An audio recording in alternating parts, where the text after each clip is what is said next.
Soluções Digitais, ao vivo, hoje com um grande convidado, que é o Davi Cosso, Head de Agências do Google. Esse é um programa organizado pela Red Hook, então queria agradecer a Celinha e a Redbrook pela iniciativa. E, mais uma vez, estaremos falando aí com o Davi Cosso ao vivo. Depois o programa fica gravado, para quem for fazer perguntas, lembre-se que isso vai para o ar depois e ficará gravado. E vamos começar. Espero que estejam todos bem e seguros em casa. Davi, muito obrigado por aceitar o convite de participar. É uma grande honra ter você aqui hoje. Vamos começar você falando um pouquinho do teu papel no Google e como é que estão as coisas hoje. Perfeito, cara. Primeiro te agradecer. Foi de longa data do Kavinsky, então baita prazer mesmo poder conversar com ele e ainda ter ali alguns espectadores no meio disso. Cara, no Google hoje eu trabalho numa equipe que está focada nas agências de publicidade. Então a estrutura do Google, eu acho que ela se pautou um pouquinho do mercado, de como o mercado está hoje, no sentido de trabalhar muito mais próximo do anunciante do que da agência, que era um modelo que no mercado de publicidade no Brasil não era comum. E a ideia disso era sempre dar profundidade para a conversa, profundidade para o negócio. A Google, como uma empresa de tecnologia, não se predispunha talvez a ter uma conversa ali de veiculação de mídia. Eu queria ter conversas profundas de negócio e tal. Eu, quando entrei no Google, por exemplo, atendi indústria automotiva e financeira. Então, independentemente da agência, eu trabalhava com aqueles clientes para poder ter conversas de fato profundas sobre o negócio dos clientes. Em 2013, eu vim para o time de agências, estou no time que trabalha com as agências desde então, e como é que funciona essa dinâmica. A gente tem os clientes, a gente tem equipes atendendo esses anunciantes diretamente, então trabalhando bem alinhados ao negócio deles, mas a gente tem um player fundamental nessa equação, que são as agências.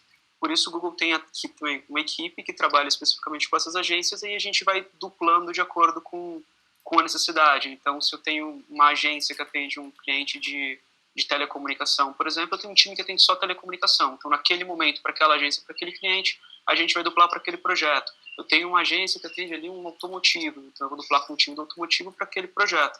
E, paralelamente a isso, o papel do time de agências é desenvolver a agência como um todo. Então, ter certeza de que o negócio da agência está saudável, de que a gente está sendo um parceiro importante, de que a gente consegue, de que a gente é relevante para o modelo da agência, e aí a gente tem certeza de que a gente está atendendo bem todos os clientes, cada um no seu ramo de atuação. Cara, acho que você está mudo. Legal, obrigado. Ainda bem que aconteceu contigo, ia acontecer comigo a qualquer momento de eu estar mudo aqui, eu falar, putz. Normal. Queria dar os parabéns até por esse trabalho, porque é um trabalho incrível. Eu já trabalhei fora, né?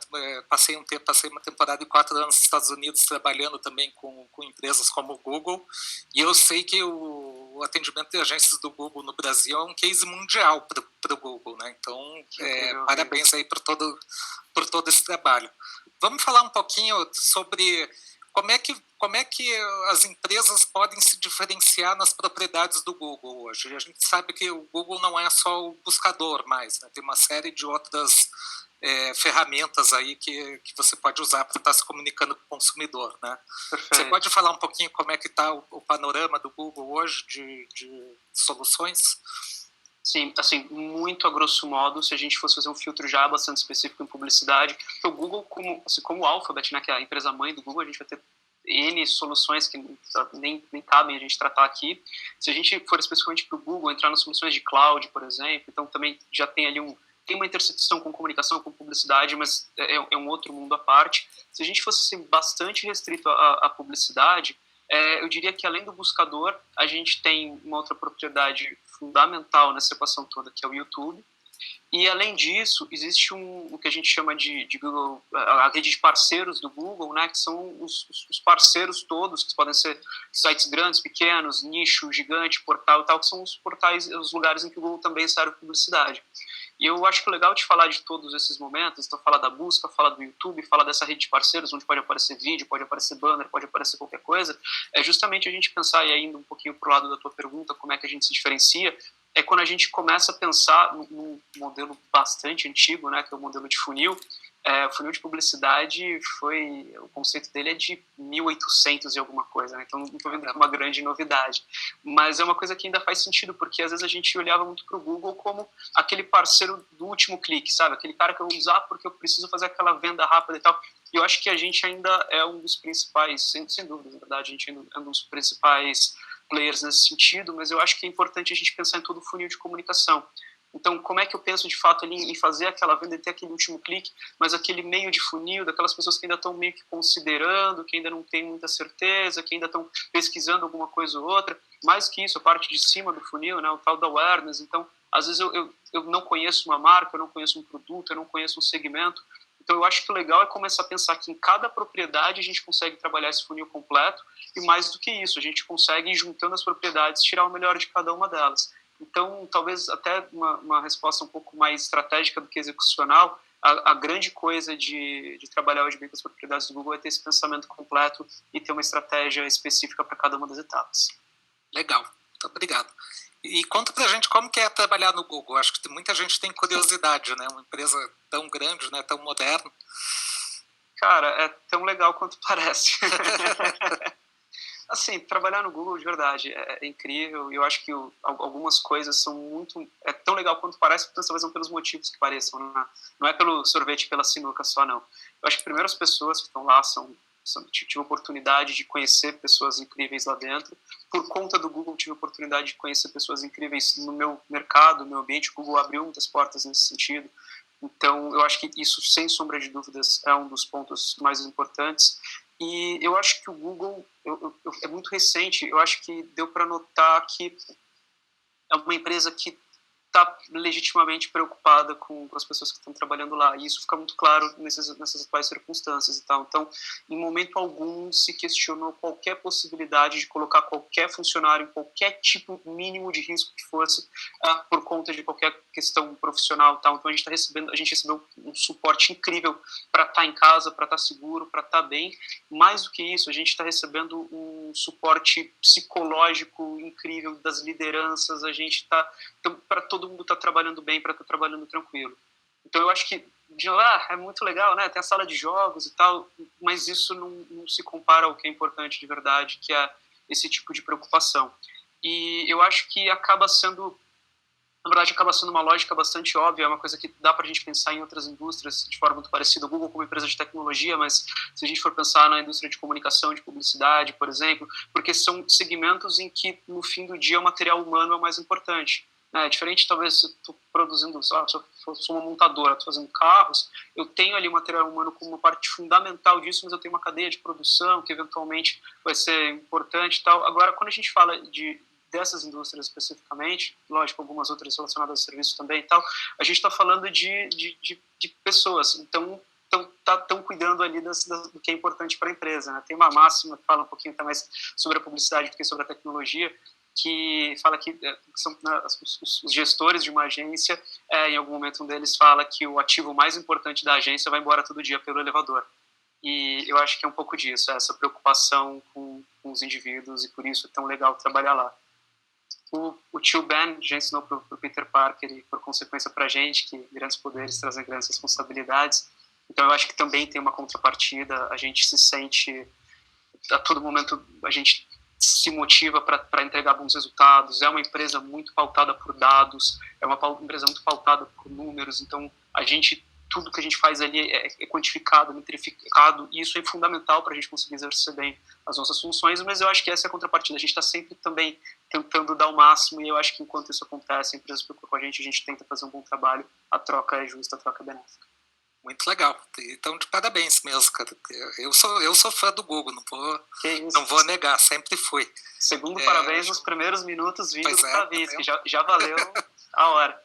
Não, mas eu pago pau mesmo. Google sempre foi uma empresa que eu achei muito bacana. Sempre.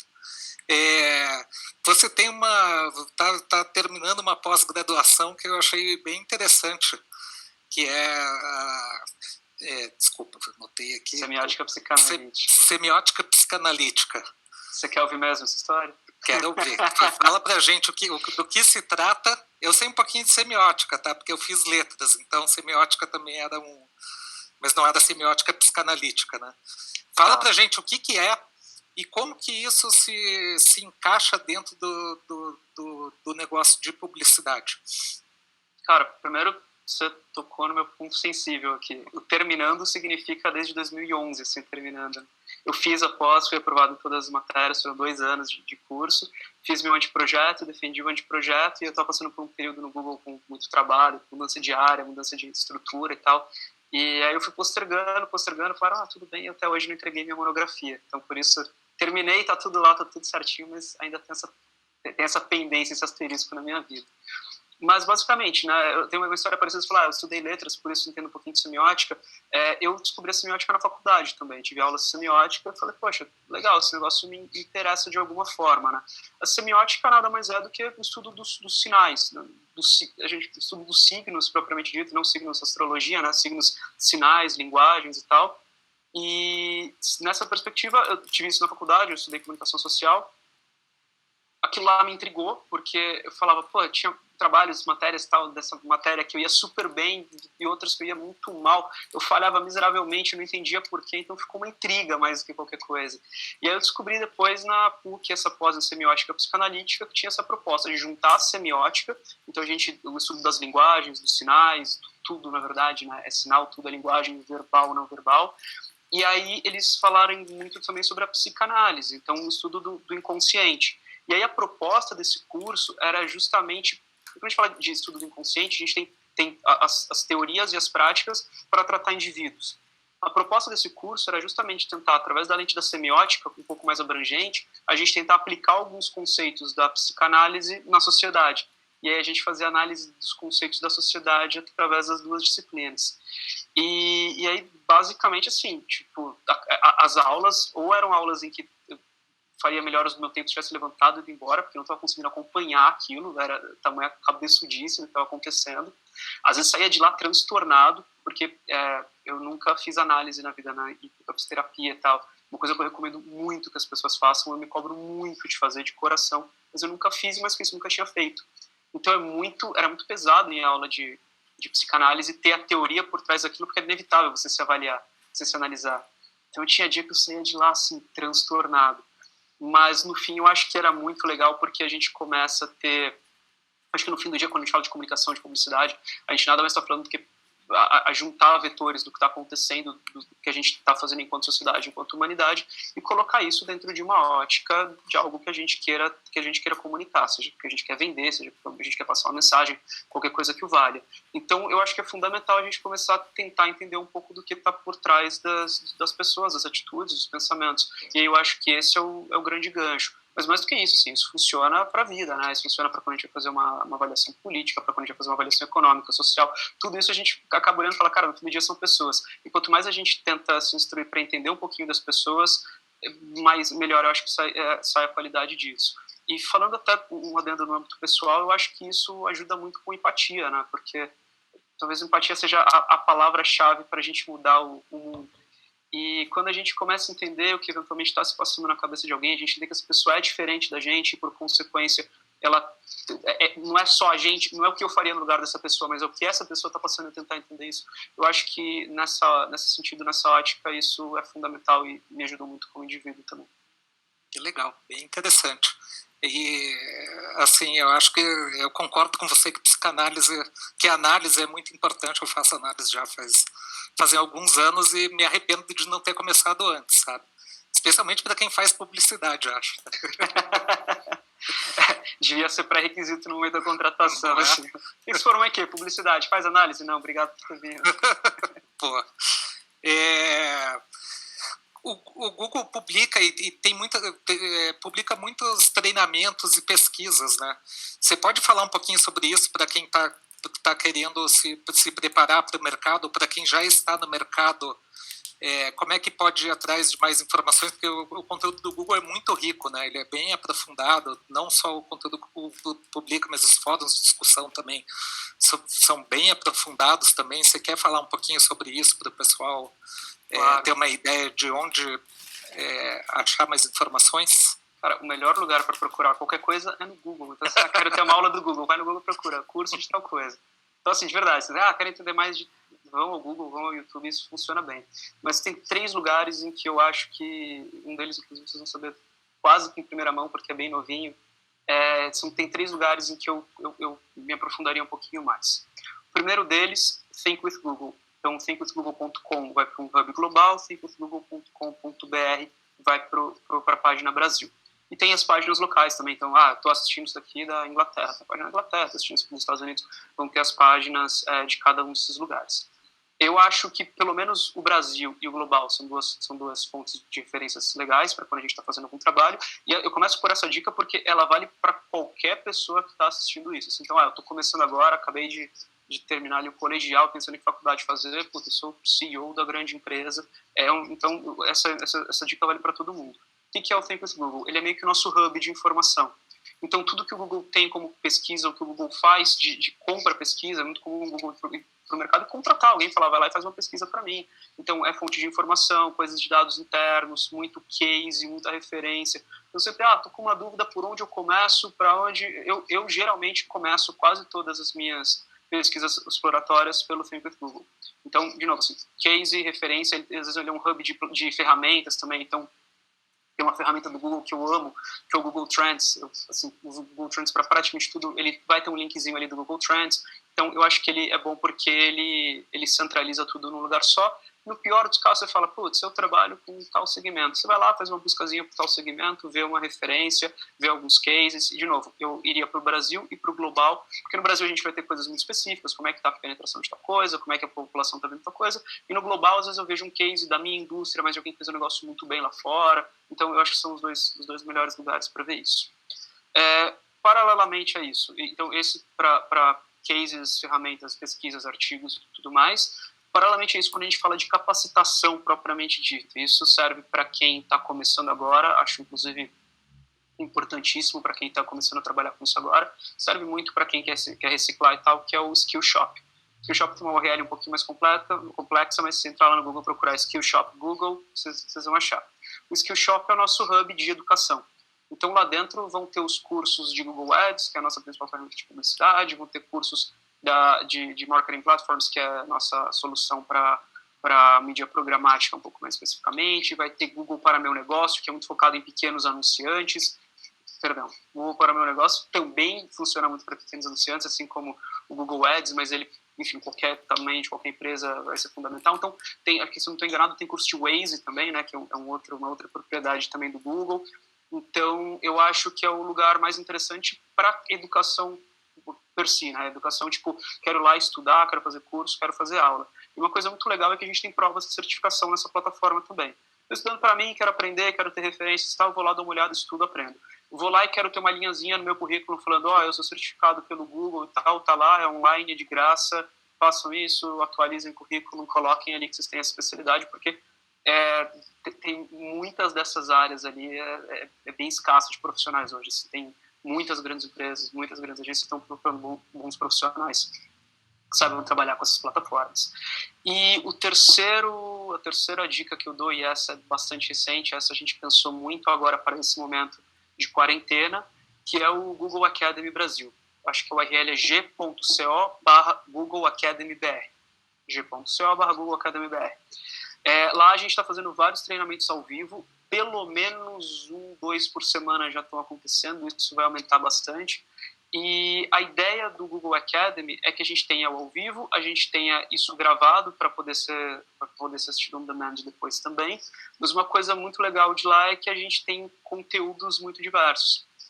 Então a gente tem um parceiro de educação, por exemplo, que, se eu não estou enganado, às terças ou às quintas agora, eles estão dando aulas que são as aulas muito parecidas com as que estão no Skillshop. Então, são as plataformas do Google. Como é que funciona o Google Ads, como é que funciona o YouTube no Google Ads, busca no Google Ads, como é que funciona o Google Analytics. Então, eles trabalham com todas essas propriedades e eles dão aula sobre isso. Paralelamente a isso, a gente vai ter aqui no meio disso pessoas das indústrias falando um pouquinho sobre as indústrias, então alguns outros heads de algumas indústrias no Google falando sobre como as indústrias estão se comportando, oportunidades de negócio. Paralelamente a isso, a gente vai ter uma série de treinamentos profundos de produto, então para pessoas que já trabalham com isso, já estão ali, agências de performance, profissionais que estão nas empresas trabalhando com performance e tal, então assim, putz, eu quero saber especificamente como é que vai funcionar a automação em tempos de mudança de comportamento muito brusca, continua usando o Smart Bidding, não continua, então a gente também vai ter assuntos para isso. Então a agenda está toda lá, ela está se atualizando constantemente, então vale ficar de olho, mas você entra e fala, putz, eu não tenho a menor ideia do que é Smart Bidding, vou assistir aqui o curso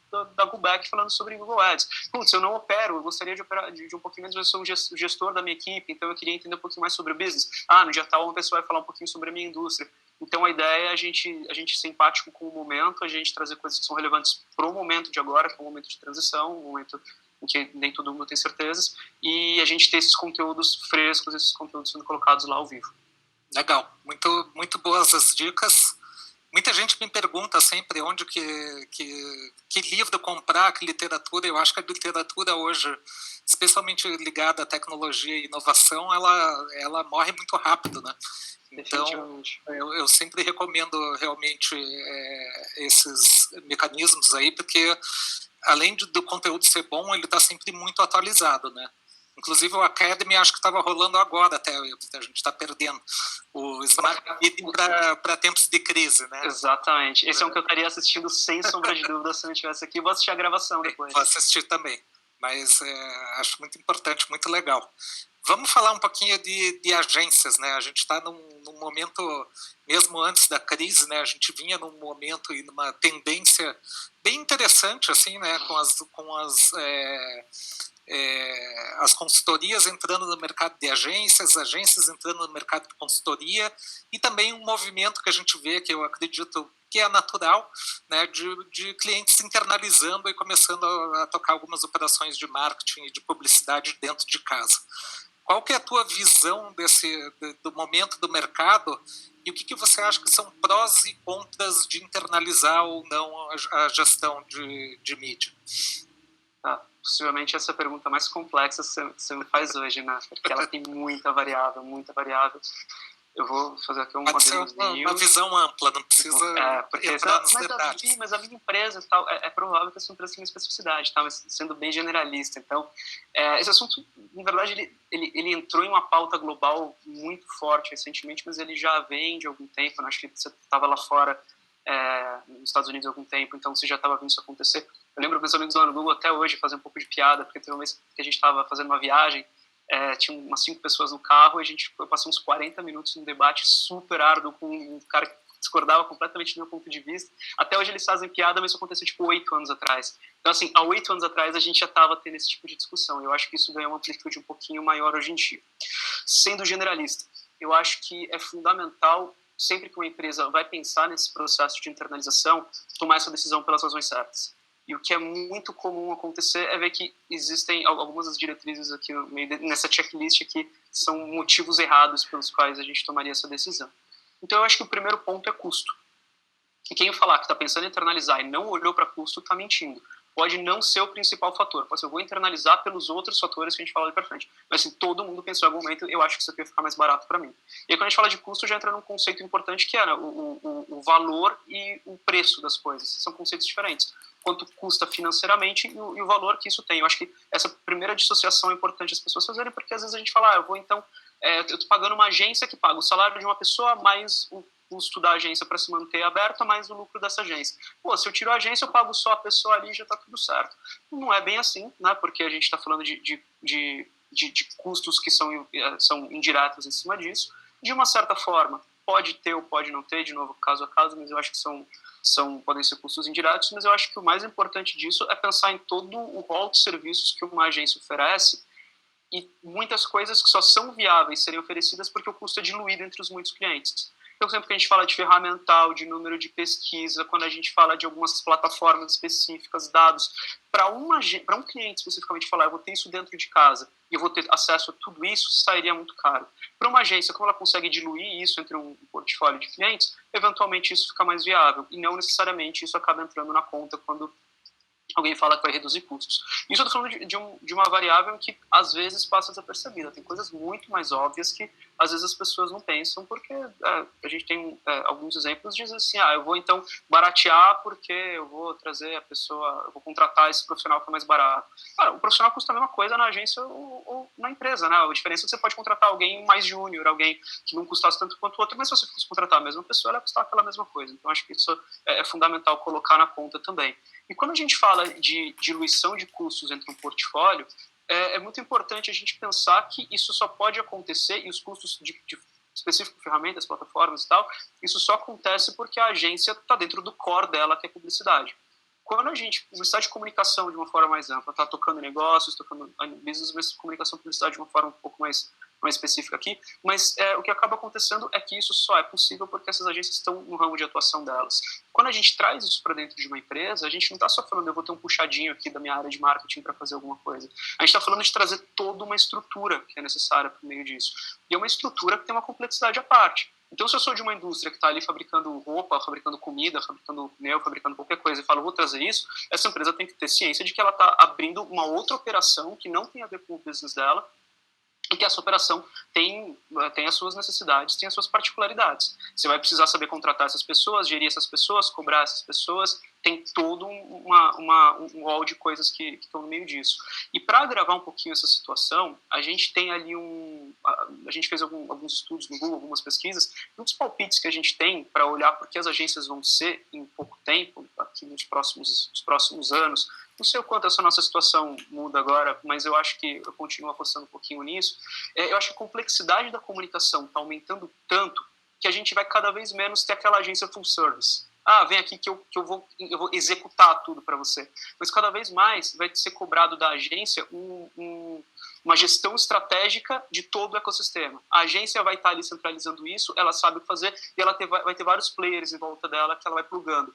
Cada vez menos a gente tem o full service na execução e cada vez mais alguém que centraliza a estratégia e pluga todos esses players que estão em volta. Porque quando a gente fala do full service, a gente fala, a agência que faz ali meu jingle do rádio, até pouco tempo atrás era a agência que faz ali o jingle do rádio e que também, por acaso, talvez faça o meu vídeo da televisão de 30 segundos. Talvez o cara faça ali meu print e assim, tá dentro de um escopo gerenciável. Agora, falar que a minha agência que executa o meu jingle do rádio e que faz cloud computing e gestão de big data, que são duas atribuições que podem estar dentro de uma agência, é muito complicado. Mas nada impede de uma agência estar centralizando a estratégia disso tudo e buscando esses parceiros. Então, quando a gente fala de internalizar uma agência, a gente está falando de internalizar toda essa complexidade também.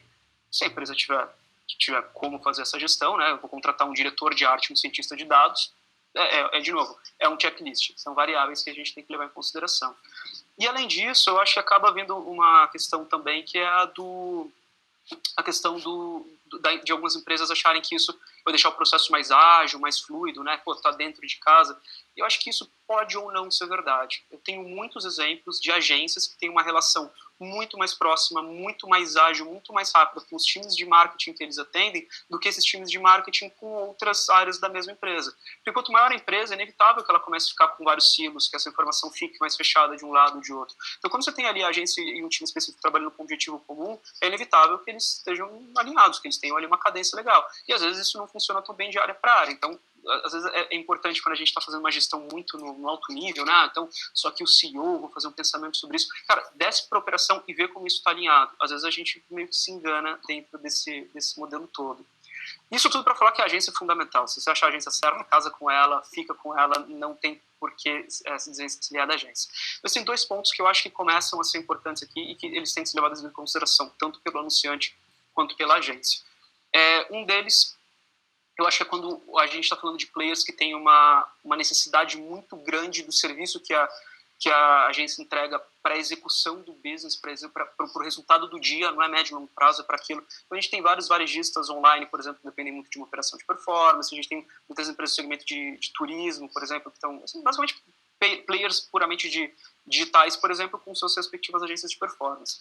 Em algum momento eles falam, eu não posso deixar isso na mão de um terceiro. mas eu tenho muito mais exemplos para dizer que uma operação híbrida, uma operação mista, em que eu tenho um pouco disso dentro de casa, mas eu tenho uma agência ali em que eu confio, consigo fazer esse cruzamento. Até agora, assim, eu não tenho exemplos de como isso tenha dado errado. Então, eu acho que nesse sentido, quando fica aquele receio de isso aqui é muito essencial para o meu business, para eu terceirizar, eu acho que essa operação híbrida, ela é muito coerente, ela faz muito sentido, principalmente quando a gente tem dentro de casa também times que conseguem trabalhar de igual para igual e que isso é complementar. E, por fim, eu acho que tem uma coisa que toda empresa está olhando agora, foi capa do The Economist, acho que um ano e meio atrás, mais ou menos, no ano 2018, mais ou menos um ano e meio atrás, tinha aquela capa do The Economist falando sobre a coisa mais valiosa do mundo agora, né, e fazia aquela brincadeirinha com, pareciam empresas petrolíferas ali e tinha uns loginhos de empresas de tecnologia, falando sobre dados. Dados são o novo petróleo, né, a coisa mais importante do mundo. E eu acho que em alguns momentos as empresas também estão olhando para isso e falando, cara, esse é o negócio mais importante do mundo agora, e eu estou deixando isso também nas mãos de um terceiro, né, porque a agência não estando lá dentro, e de certa forma tem uma razão para olhar para isso com cuidado, porque eu acho que cada vez mais a publicidade e a comunicação passa a ser uma fonte riquíssima na gestão de dados.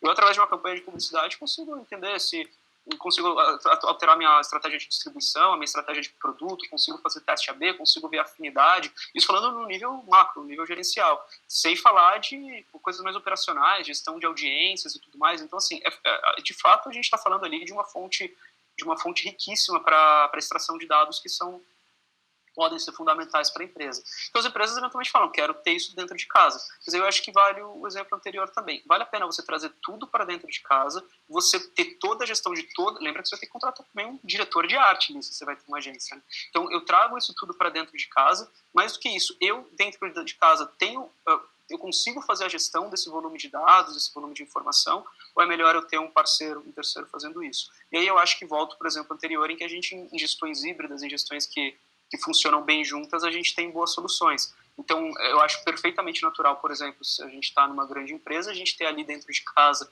alguém que vai trabalhar com esses dados, que vai olhar para isso de uma forma olhando para o business macro, mas ainda assim a gente ter parceiros, a gente ter agências que vão ajudar na extração, na relatoria, que vão ajudar a gente com a parte de comunicação, de como a gente tangibiliza isso tudo em comunicação. Então, eu tendo a achar que, assim, se uma empresa quer internalizar, ela passar por todo esse checklist, falar, faço isso tudo, estou contando com todos esses custos, ainda assim eu quero internalizar, é uma opção. Mas eu acho que, como um todo, sair completamente desse modelo e dispensar o parceiro passa a ser alguma coisa não tão interessante, porque você no fim do dia está dispensando uma expertise que poderia ser válida. No fim do dia, comunicação e publicidade é o core da agência. Legal. O pessoal está aplaudindo aí, deve ser gente de agência. Total. Tem como vaiar também? Porque isso... aí a gente entende um pouquinho, né? Eu gosto muito desse modelo híbrido, sabe? Eu já acompanhei muito tempo, né?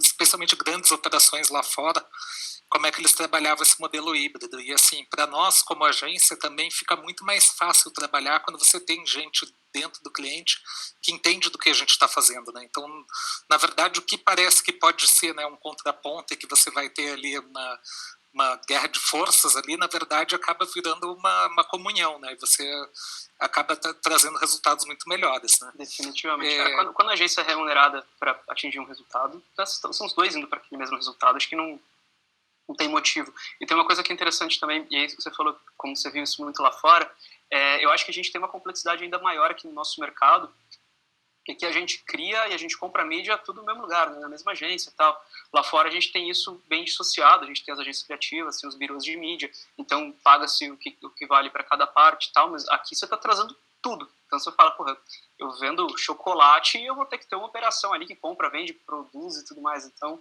eu acho que é relativamente complexo. É verdade. Você, na tua resposta, você comentou um pouquinho do novo papel, como o papel das agências vem se transformando, né? Como é que vem se transformando o papel do profissional de marketing, de publicidade, na tua opinião? Eu acho que entra um pouquinho daquilo que a gente estava falando da complexidade do segmento, do meio das possibilidades, né? Eu acho que antes a gente tinha... Eu acho que a gente vai ter cada vez mais um substancial especialista do generalista. E os dois vão ter espaço, os dois vão ter seu momento. Eu acho que o profissional de marketing ter uma visão ampla vai ser muito válido. Então, de novo, é alguém que vai ter que ter ali talvez um feeling de comunicação, de olhar para uma peça e falar, putz, talvez a gente está aproveitando uma tendência, talvez o meu comportamento do consumidor, mas eu tenho que olhar para a tecnologia, por exemplo, e falar, putz, o algoritmo e tal. Então, aquela coisa que a gente tinha antes da publicidade, muito só o aspecto, 100% aspecto humano, e a gente deixava a parte de tecnologia ali para o TI, cada vez mais as coisas vão convergindo. Então, hoje não tem como a gente dissociar essas duas coisas. E o mais legal é que, dentro do que você falou dessa boa dupla ali de cliente e agência se complementando, eu acho que, de novo, aqui são duas coisas que se complementam. Eu, através de dados, através de tecnologia, eu consigo chegar em insights humanos para entender o que o meu público está querendo e, com base nisso, entregar alguma coisa. Sabe? Então, eu acho que essa junção de expertises acaba fazendo esse profissional mais completo, acaba fazendo mais sentido. Mas, de novo, a gente vai continuar precisando de especialistas, porque cada uma das plataformas vai ganhando complexidade. Então, eu também vou precisar daquele cara que é incrível, que é bom pra caramba ali na programação e tal, que vai extrair esses dados da nuvem, que não sei o que e tal, e vai passar para alguém que vai fazer uma análise. Então, a gente vai continuar precisando dos dois lados. E eu acho que é uma decisão de carreira que todo mundo toma com base em afinidades. Tem gente que gosta de olhar para o amplo e tá bem, não ter profundidade em nada. Tem gente que fala, cara, eu prefiro saber bem uma coisa só e fundo nisso. Mas em momentos diferentes, cada um deles vai ter sua parte, vai ter um papelzinho nessa parte toda. Perfeito. Um dos mais interessantes que eu tenho visto é o pessoal criativo, que agora, né, você tem já o criativo orientado a dados, né, e a questão dos criativos em escala também, para você poder personalizar melhor. É uma mudança bem radical, né, que está acontecendo assim no... Cara, mas é exatamente isso. A tecnologia viabilizando coisas que antes não eram possíveis, mas sem matar o importante disso, que é o cara ser criativo, né? Conseguir fazer uma sinapse diferente ali, e entregar uma coisa que ninguém pensou antes. Esse ponto dos criativos em escala, a gente tem algumas ferramentas lá no Google para fazer isso e tal, alguns parceiros têm ferramentas e soluções próprias, mas eu acho que é muito legal a gente olhar, por exemplo, para a gente olhar nessa parte, a gente olhar, por exemplo, a gente tem um case de uma sopa na Austrália chamada Campbell's, em que eles fizeram acho que 1.200 ou 1.600, mil e tantas variações de um mesmo anúncio, em que basicamente você entrava no YouTube, aí alguém ia assistir um vídeo de alguma coisa e o anúncio falava exatamente com essa coisa. E era super simples, era assim, você assistia um vídeo do Pokémon, aí parecia um títulozinho assim, você que vai pegar eles todos? Nós temos uma sopa para isso. E aí imagina o redator que antes tinha que pensar em um título que fosse incrível, matador, para qualquer pessoa que entrasse no YouTube. O cara que foi assistir o vídeo do Pokémon, que foi assistir a Porta dos Fundos, ia ter que ser matador para todo mundo. Eu falei, não, cara, tudo bem, você vai escrever 1.200 variações e vai fazer esse link. Isso vai ser engraçadinho para cada uma delas, você vai ter um enquete para cada uma delas. Puta trabalho, não sei se a pessoa ficou feliz, né, de fazer tanta variação, mas é isso, a gente possibilita justamente, nesse 1 para 1, de cada um falar com o que precisa, a tecnologia possibilita que ele possa fazer isso de forma muito mais específica. Eu acho que essa é a grande coisa. Criativamente falando, quem tiver a sacada de se aproveitar da tecnologia para entrega, mais do que isso, para a tecnologia no insight, eu olhar para o Google Trends ali, por exemplo, para olhar o que as pessoas estão, para onde as pessoas estão indo, o que elas estão buscando, o que está funcionando mais, eu começar a pegar esse tipo de insumo, para gerar os meus insights. Cada vez mais a gente vai ter insights mais embasados, mais coerentes, mais efetivos, cada vez mais o meu repertório aumenta para eu poder trazer coisas diferentes e cada vez mais eu consigo ser granular nessa entrega. Eu vou falar isso para a pessoa que está assistindo isso, eu não preciso mais daquela sacadinha que eu acho que vai ter que funcionar para todo mundo e que não tem como funcionar para todo mundo, né? Eu acho interessante, assim, eu costumo falar quando eu dou aula para pessoal de publicidade, que eu invejo os alunos de publicidade, porque a gente está no momento da publicidade, de uma transformação tão grande, que tem tantas oportunidades, né, tanta coisa legal e diferente que dá para fazer, né? Então, assim, eu acho que as pessoas não deveriam ficar assustadas, né? Elas deveriam ficar empolgadas, né, com tanta coisa interessante e diferente que dá para fazer, né? Criar novas soluções e tudo mais, né? O que acaba acontecendo é que eu acho que aquela coisa, né? Quanto mais opções a gente tem, fica-se uma angustiazinha, porque você fala, cara, se eu escolher uma, eu tô abrindo mão de todo o resto. Então, se eu tenho 2 opções, você escolhe uma, você abre mão de uma. Se eu tenho 5, você escolhe uma, você abre mão de 4. A angústia é maior. Se eu tenho milhões, escolho uma, eu abro mão de outras milhões. Então, quando a gente tem esse monte de possibilidade, fica um pouquinho dessa angústia. Eu acho que isso é inevitável. Mas, olhando o copo meio cheio, é isso. Porra, você tem milhões de coisas hoje. Então, se você esquecer do que você abriu mão e focou do que você pôde fazer uma escolha, puta, a gente tem muita coisa para poder trabalhar em cima disso. Muita coisa mesmo. Legal. Vamos falar daquele assunto inevitável agora, né? Estamos vivendo um momento único na nossa história, né? Mundial, né? E que é o coronavírus, obviamente, né? E mudou muito a dinâmica dos mercados, da publicidade não foi diferente. Né? Como é que vocês no Google aí estão vendo esse momento e o que você pode dar de dicas para o pessoal que está assistindo de como se guiar aí nesse momento de crise? Tá, eu acho que sim. Assim como eu falei da internalização das agências, não vai ter uma resposta para todo mundo, nesse sentido, muito menos. E aí eu seria completamente irresponsável aqui se eu falasse alguma coisa, então eu vou pegar essa dicasinha aqui e vou jogar ali porque eu acho que precisa. Mas eu acho que é um momento muito maior do que a publicidade, um momento que, enquanto sociedade, a gente vai ter que achar uma solução conjunta. Muitas das decisões que a gente está tomando no Google, inclusive, de entregas, de ofertas, de serviços, de coisas que a gente está fazendo, estão muito baseadas até em ser um momento muito mais de cooperação.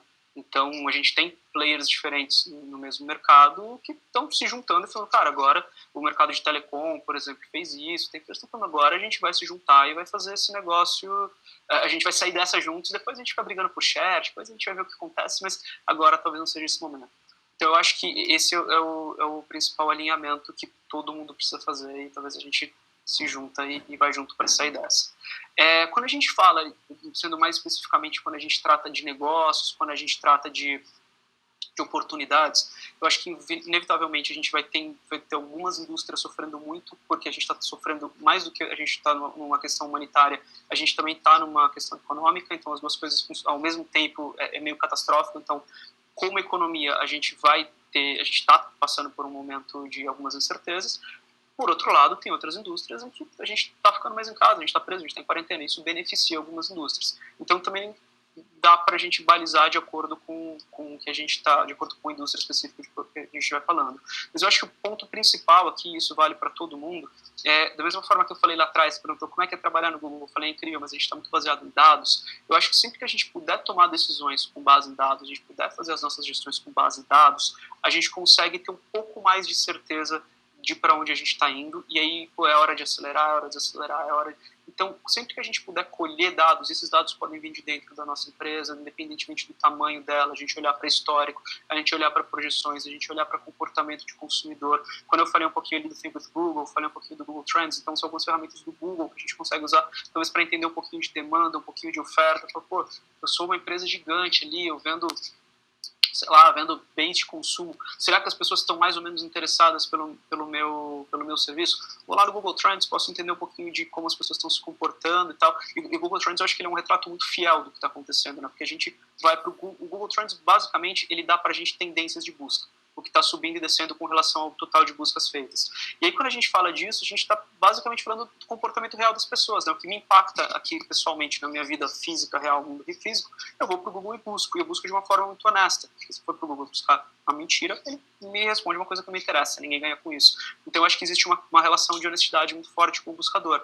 Então, isso vai funcionar para grande multinacional, bens de consumo e tal, vai funcionar, eu tenho aqui um bar aqui na esquina, será que as pessoas, de fato, estão procurando mais por hambúrguer ou por cerveja? E aí, com isso, tentar, talvez, entender onde vai estar a minha oferta, onde eu vou conseguir colocar, onde eu vou tentar me manter minimamente aberto.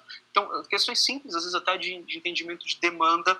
E aí, estou dando esses exemplos, obviamente, para que qualquer um possa fazer, mas eu sei que grandes empresas têm esses dados dentro de casa e elas podem tomar essa decisão com base nisso. Eu acho que talvez isso era fundamental, e dentro dessa transformação digital empurrada que a gente está sofrendo agora, isso passa a ser condição sine qua non para as pessoas, para as empresas continuarem abertas.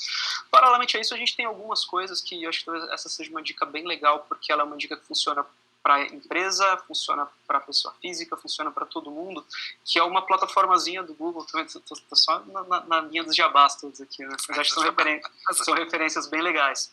Se a gente entrar em g.co/em casa, a gente tem ali uma plataforma do Google que o Google criou basicamente para as pessoas para ajudar as pessoas a lidar com esse período de quarentena. Inclusive, ali na parte bem de baixo desse site, se eu não estou enganado, ele até fala um pouquinho do Google Trends, porque eu acho que dentre as ferramentas democráticas que a gente tem, qualquer pessoa pode usar, é de graça e tal, ele ajuda muito a gente a traçar esse tipo de demanda, qualquer tipo de profissional. Mas o Em Casa, basicamente, ele é um hub de coisas que podem ajudar pessoas que agora estão trancafiadas aqui dentro de casa sem poder sair. Logo de cara tem um projeto bem legal para pequenas empresas, é uma parceria que o Google fez com uma ONG para dar mentoria gratuita para empresas. Você entra então, pequenas empresas, você é um microempresário, você entra lá, se cadastra, e aí você pode falar de gestão, pode falar de marketing online, você marca slots de meia hora, e aí você pode fazer vários desses temas, depois de um mês você pode voltar. Então, basicamente, assim, para não ser leviano aqui, entra...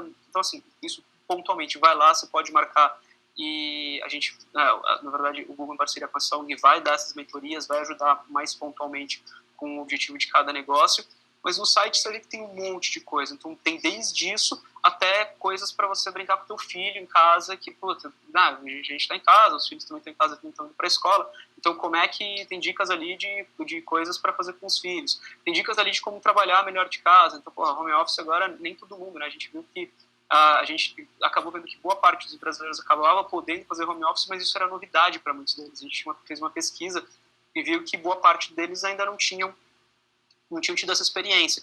Então, às vezes é difícil para alguém, que a gente está falando, a gente está usando uma plataforma para fazer uma conferência, lá atrás, no comecinho, às vezes era difícil para o pessoal abrir um Google Hangouts, abrir o Zoom, abrir o Teams do Microsoft, abrir uma ferramenta dessa, porque falava, pô, não entendo nem como isso funciona direito e tal. Então, é esse tipo de dicasinha que às vezes é um negocinho, um toquezinho ali que faz diferença.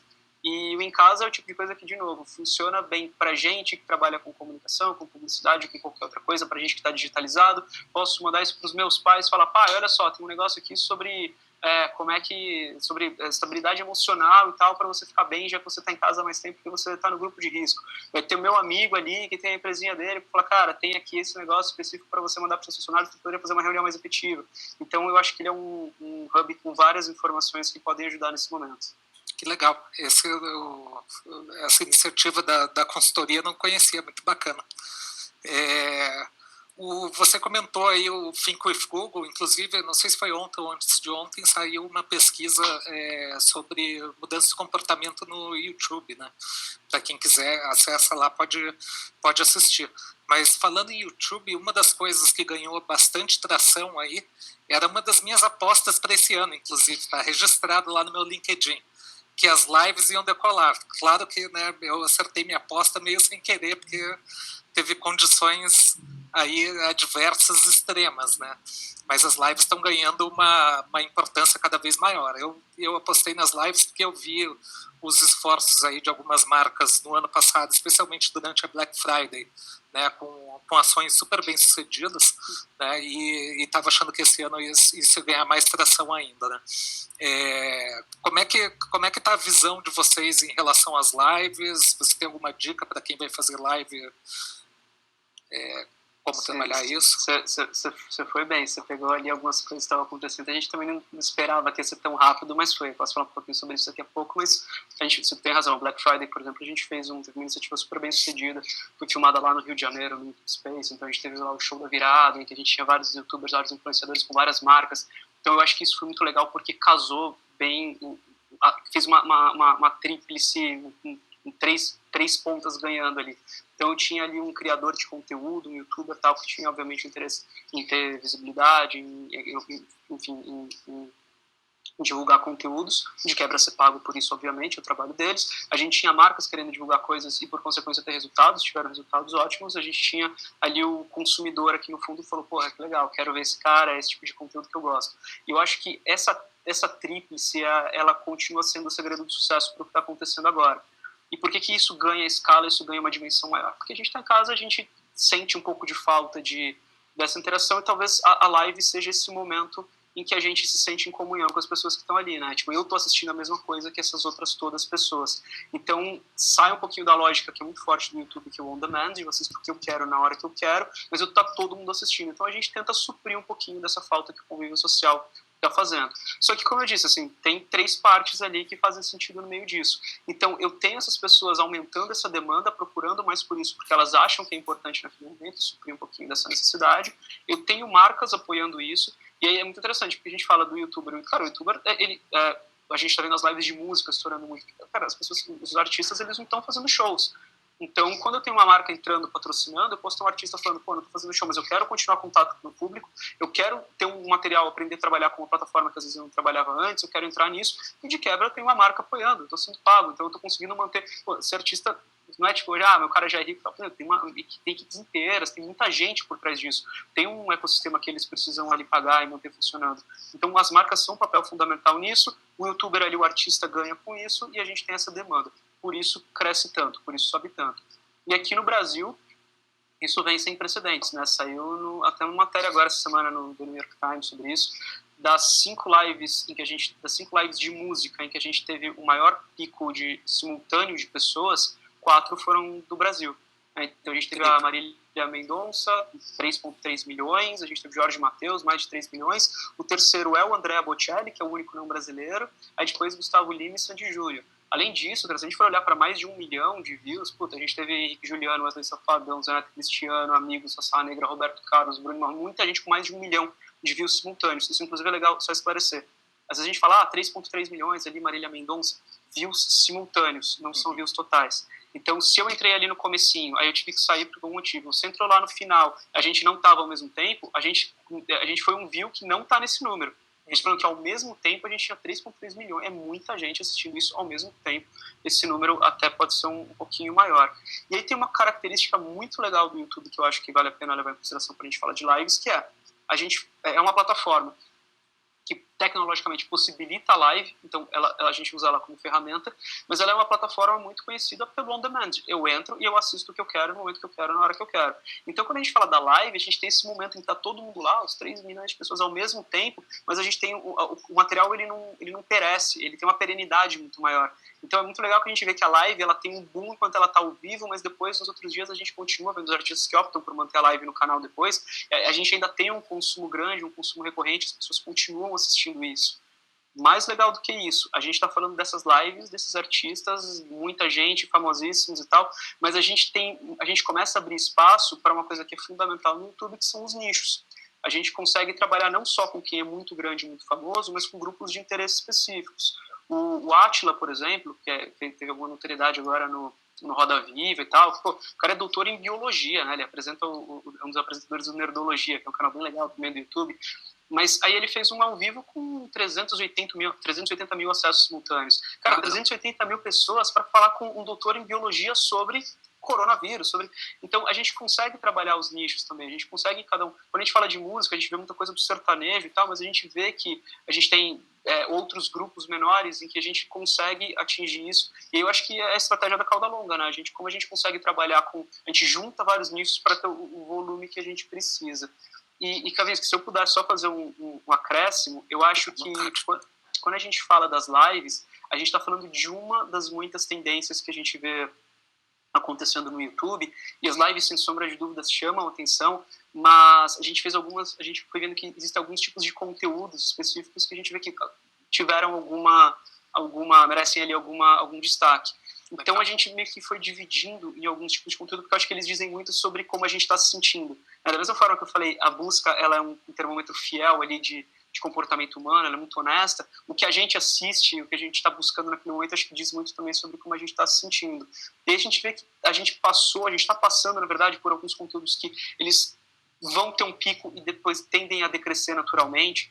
Então, muita coisa sobre conscientização, sobre prevenção, sobre o que está acontecendo naquele momento, assim, caramba, o que foi agora, o que eu faço, eu preciso entender um pouco mais sobre isso. A gente tem um pico, e no longo prazo a gente aposta que isso tende a diminuir, não tem por que isso continuar sendo uma agenda por mais muito tempo, enquanto é novidade, a gente se instrui e tal, depois isso, a gente ainda está passando por esse momento, mas a gente não é uma aposta assim, tipo, e aí, voltamos para esse novo normal, vai continuar? Eu acho que as apostas são de um pouquinho menos. Tem alguns conteúdos que já estavam numa tendência de crescimento. E aí a gente, na verdade, eles cresciam, ou melhor, eles eram grandes, mas eles ganharam um boostzinho, né, com esse período, eles estão no meio desse tipo de conteúdo, elas já eram grandes, mas elas tinham ali um platôzinho de crescimento, e aí vem esse momento que alavanca, a gente aposta que elas vão continuar nesse mesmo patamar ali mais para frente, mas dentro desse mesmo bucket, a gente pode colocar muita coisa também sobre saúde física, sobre gastronomia, sobre religião. Cara, tá tendo de missa ao vivo, né? O Papa usando o negócio do YouTube, gastronomia era um negócio enorme, um dos maiores temas já no YouTube, mas agora, tipo, o negócio, eu quero fazer tal coisa em casa, tal receita em casa, a gente tá vendo crescimentos gigantes, de gente fazendo pão, de gente, é o tipo de busca que as pessoas estão fazendo, tá crescendo em conteúdo, tá crescendo em buscas e tá crescendo em conteúdo que tá sendo uploaded, né? Tipo, demanda e oferta. Tem gente começando a fazer conteúdo para isso, justamente por causa desse momento. Aí, além disso, né, além desses que a gente via na estabilidade que ganham esse boost, a gente vê também que tem algumas coisas que já estavam numa tendência de crescimento e que possivelmente continuam crescendo alavancadas por isso. Nisso tem economia, notícias, saúde mental, buscas por meditação, conteúdo de meditação no YouTube aumentando em mais 50% nesse momento. Então, são coisas que já estavam numa tendência de crescimento, independentemente de volumes, mas que a gente aposta que vão ser contínuas e que acabando esse momento, né, voltando para esse nosso novo normal, elas vão continuar nessa tendência. E por fim, tem algumas coisas que a gente viu dar ali uma barrigadinhazinha, falou, putz, será que estava crescendo, uma coisa que já estava numa tendência de crescimento, cai um pouquinho, mas que agora já estão voltando impulsionadas, são coisas do tipo humor, entretenimento, muita coisa de gaming, algumas coisas mais de nostalgia. E o que acontece? No primeiro momento todo mundo está assustado. E aí talvez o que compensa a queda disso foi aquela subida que a gente falou, tô vindo entender o que é o coronavírus, que é aquilo que a gente falou, que talvez tenha um pico e depois volte ao normal. Cara, não tô para dar risada, não tô para ver game, não é isso. Mas quando a gente entendeu que a gente está num período que essa é a nossa realidade e que por enquanto vai ser desse jeito e nesse nosso novo normal, eventualmente a gente ainda não tem, possivelmente a gente não vai estar próximo do que estava antes, a gente começa a retomar alguns hábitos. E aí, cara, assim, não dá para ficar falando só, vendo notícia ruim e coisa séria ali o tempo inteiro. Em alguns momentos a gente dá aquela relaxada. E aí, o humor voltando muito forte mesmo, tipo assim, cai e depois volta assustadoramente. A gente vê que a tendência de gaming, que era, talvez já, a gaming é uma das, acho, maior indústria do mundo, maior que a indústria do cinema e tal, dentro do YouTube ela já era muito forte, dá aquele passo para trás para tomar impulso, sabe? Então acontecendo isso muito forte também, e quando a gente olha muito para a questão de nostalgia, é um momento em que a gente, por exemplo, eu gosto muito de futebol, e não tem futebol, tá parado. Então a gente vai lá pro YouTube, tipo, putz, melhores momentos, Corinthians campeão em 1990, Libertadores, tá? Então a gente vai para olhar para coisas que já aconteceram, isso começa a suprir um pouquinho do que a gente está sentindo falta ali no ao vivo. Então a gente retoma um hábito que eventualmente a gente dá para ele esse impulso, então no crescimento cai um pouquinho, mas com essa retomada ele possivelmente volta com força. E eu contei um pouquinho disso porque às vezes as pessoas estão perguntando quais são as grandes apostas no que vai vir no pós, né? Então pós, quando a gente voltar de novo, não para o normal anterior, mas para o nosso novo normal, o que acontece? A gente, baseado nos dados, baseado nas análises que a gente fez, a gente vê que meio que tem esses comportamentos, e eu acho que é muito legal a gente, se a gente estiver pensando, pelo menos enquanto marca, enquanto empresas, como é que a gente se associa a essas coisas.